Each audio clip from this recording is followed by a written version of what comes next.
এটা পারিবারিক মিলন মেলা। শিল্পীরা, সাংবাদিক ভাইয়েরা সবাই মিলেই আমরা একটা পরিবার। সবসময় চাই আমাদের এই সাংবাদিক ভাইদের সহযোগিতা। দিন যত যায় সবকিছু আরো বেশি রঙিন হয়ে ওঠে। প্রত্যেক শিল্পীরই একটা টার্গেট থাকে যে তারা বড় পর্দার শিল্পী হবে। আজকে বাচ্চসাজের পরিবারের 2024 একটা মিলন মেলা হচ্ছে, খুবই ভালো লাগছে। আর সবার আগে আমি সবাইকে ধন্যবাদ দিতে চাই। বাচ্চসাজ পরিবারের প্রত্যেককে অনেক বেশি ধন্যবাদ দিতে চাই আমাকে এই অনুষ্ঠানে আমন্ত্রণ জানানোর জন্য। কারণ এই একটা অনুষ্ঠান প্রতি বছর আমরা অপেক্ষা করি, যেখানে আসলে পরে সকল আমার সাংবাদিক ভাইদের সাথে দেখা হয়, সবার সাথে আবার আলাপ হয়।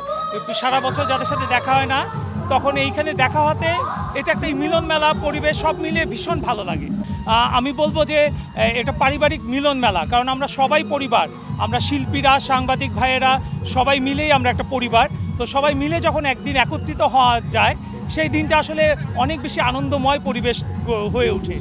বাচ্চসাজ তো সাংস্কৃতিক মণ্ডলটাকে, বিশেষ করে নাটক, সিনেমা, বিনোদন জগৎটাকে অনেক বেশি সহযোগিতা করে। তারা শুরু থেকেই তারা বিনোদন জগতের প্রত্যেককেই সহযোগিতা করে এসেছে।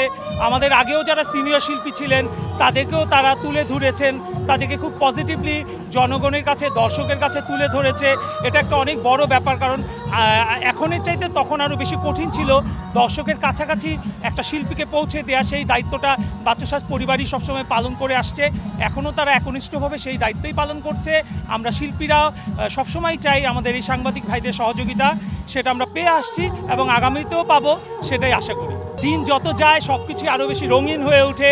আমি মনে করি বাচ্চসাজ পরিবার আগেও যেমন করেছে, দিনে দিনে আরও অনেক বেশি অনুষ্ঠানটাকে আরও বেশি তারা রঙিন করে তোলার চেষ্টা করে এবং সেই চেষ্টাটা সফলও হয়। এবং আমরা যতবারই আসি ততবারই ভালো লাগে। প্রতি বছর ভিন্ন ভিন্ন জায়গায় তারা এই আয়োজনটা করে থাকে। তাতে কি হয়, আমরা ভিন্ন ভিন্ন পরিবেশে আবার নতুনভাবে সবাই একসাথে মিলন মেলায় পরিণত হতে পারে।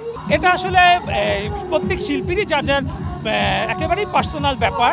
কেন অনেকে আসে না বা আসতে পারে না, অনেকের হয়তো সময়ের অভাবে হয়তো এই দিনটা। আমি মনে করি যে এরপরে যখন বাচ্চসাজ পরিবার এরকম একটা মিলন মেলার আয়োজন করবে, সবাইকে আগেই আসলে মিনিমাম 1 মাস আগে বা 15 দিন আগে সবাইকে ডেটটা বলে দিলে সবাই সেই দিনটা একটু ফাঁকা রাখার চেষ্টা করবে। এবং বাচ্চসাজ পরিবারও যদি চায় যে এই দিনটাকে তারা সকল প্রকার শুটিং স্থগিত রাখার একটা আহ্বান জানাতে পারে, তাহলে হবে কি সব শিল্পীরা আসতে পারবে। কারণ আজকে অনেকেরই শুটিং আছে, শিল্পীরা অবশ্যই চেষ্টা করে আসার জন্য। শুটিংয়ের কারণে কাজটা তো আগে করতেই হবে, কাজের কারণে হয়তো আসতে পারে না, এটা খুবই স্বাভাবিক।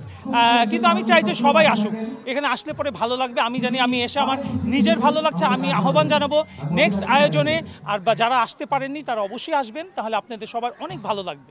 এখন একেবারেই আমি আমার নাটক নিয়েই ব্যস্ত আছি।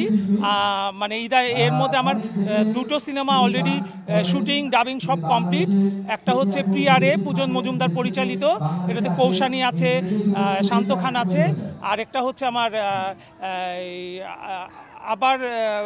আবার আসবো ফিরে, এটা হচ্ছে মিজানুর রহমান লাবু ভাই পরিচালিত। এই সিনেমাটা, আমার 2টো সিনেমা একেবারে সম্পূর্ণ রেডি আছে, যে কোনো মুহূর্তে রিলিজ হবে। আর এখন আমি প্রতিদিনই নাটকের শুটিংটাই বেশি করছি, ধারাবাহিক, সিঙ্গেল, এই নাটক। অবশ্যই সিনেমার পর্দা, কারণ সিনেমার পর্দা বড় পর্দা। প্রত্যেক শিল্পীরই একটা টার্গেট থাকে যে তারা বড় পর্দার শিল্পী হবে। তো বড় পর্দার অভিনয় করার আনন্দটাই আলাদা, কারণ একসাথে একটা অন্ধকার রুমে হলে বসে অনেকগুলো দর্শক খুব মনোযোগ দিয়ে সিনেমাটা দেখে। আর নাটক তো দেখা যায় যে টিভিতে খাচ্ছে দাচ্ছে, ঘুরছে ফিরছে, মনোযোগটা অতটা থাকে না। যে কারণে সিনেমায় অভিনয় করলে সেই অভিনয়টাও দর্শকের কাছে খুব সুন্দরভাবে পৌঁছায়।